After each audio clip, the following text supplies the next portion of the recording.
Ouch. Amma, what is it? Why are your sugar so high all the time? Where do I start? How do I make you understand?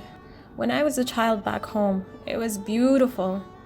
I remember my amma making fresh meals and picking vegetables from our garden. We knew so many people in our village, and I had so many friends.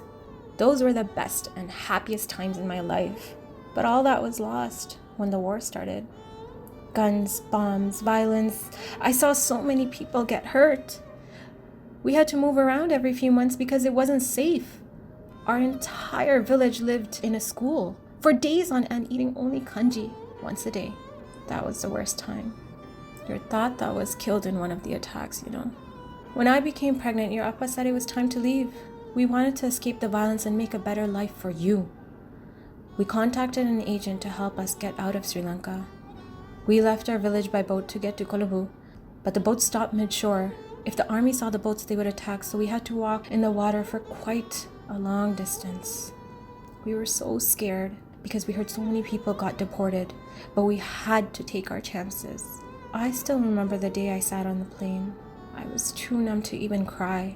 There was no other way but to leave our home and everything that we loved. The journey to Canada was a blur. When we finally arrived, we couldn't afford to live in a place of our own. Thankfully, we knew some people from another village who had come before us, so we stayed with them.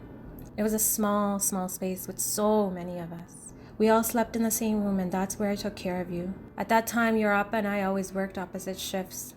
We had to make ends meet here, pay the loans back home, and send money to our relatives who were depending on us.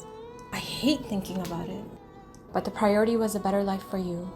When I got pregnant with your sister, that's when we had to make the change and we got an apartment of our own. We had to work so hard and we were so exhausted. I was working at a factory, and that's when I hurt my back one day. I had to stop working. Around that time, Appa passed away. I felt so lost, I didn't know what to do. I was always worried about how I was going to take care of both of you. I am grateful for this country's social welfare system, but the money just isn't enough. So tell me, how or when could I take care of myself, given all the things that we've been through? Type 2 diabetes disproportionately affects Tamil migrants from Sri Lanka. This population has had a long history of civil and political conflict that uniquely shapes their patterns of migration.